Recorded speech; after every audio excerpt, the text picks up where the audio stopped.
CompTIA Tech Plus Complete Training Course. Exam Objective 4.3 Explain the purpose and use of programming concepts. Identifiers.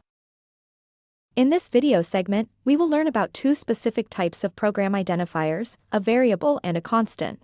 But first off, let's talk about identifiers as a whole. You can think of an identifier as a symbolic name that points to a specific location in the computer's memory. Just like your name helps people identify you, identifiers help the computer keep track of different pieces of information, referred to as values. Looking at the graphic behind me, you can imagine the computer's memory or RAM as a bunch of boxes. Each box holds some data. It could be a number, a word, or anything else. Identifiers are like labels on these boxes. They tell the computer which box to look in when it needs that particular piece of information.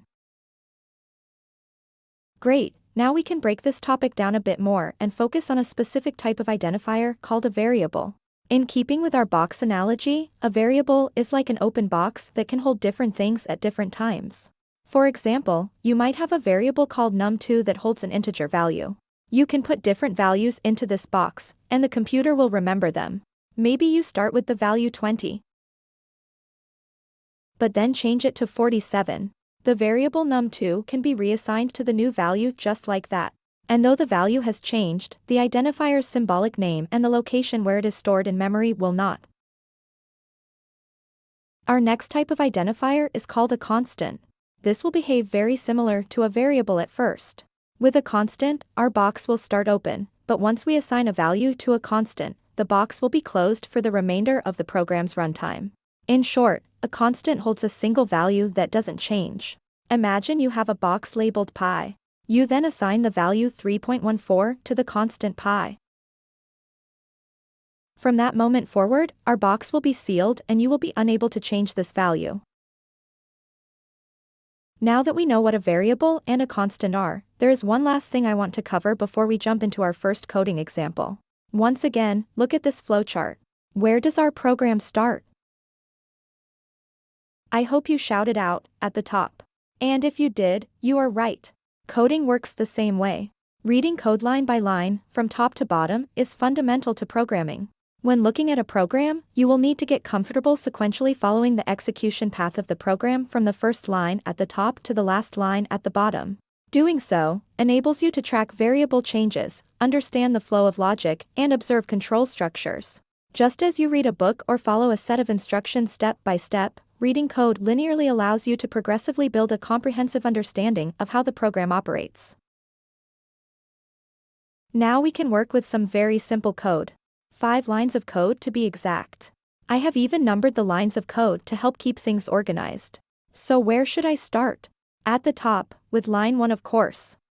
Here we see x equals 5. This is called an assignment statement, as it assigns a variable with a value, in this case the integer 5. You can read this quite literally as x is assigned with the value 5. For this assignment statement, the identifier is x. This is the symbolic name that will be used by the computer to reference the value's stored location in memory. The equal sign here is referred to as an assignment operator as it performs the function of assigning a value, and 5 is the value being stored. The order is also very important. The identifier will always be on the left and the value on the right of the assignment operator. If you look at the top right of the screen, I have intentionally positioned a box that will help us keep track of our variable values as we progress through the lines of code. Okay, on to line 2.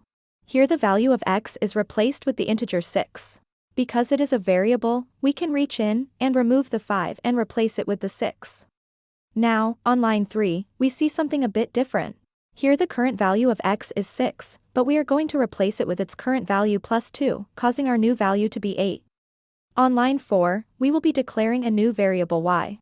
This y variable will be assigned the current value of x, which happens to be 8. And for our last line of code, we will declare yet another variable z, and assign it the value of x plus y. Since the value of x is currently 8 and the value of y is currently 8, z will become 16. This should give you some insight into how variables work. As for constants, the process is the same with the exception that you cannot change the value after the initial assignment. So where do you use these variables and constants? Well, just about any time a program needs to store a value in a place that can be accessed quickly and where you need the value to remain in memory only while the program is running. And there you have it, the basics of variables and constants with regards to computer programming.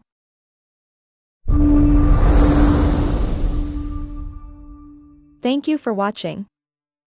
Subscribe for more great content.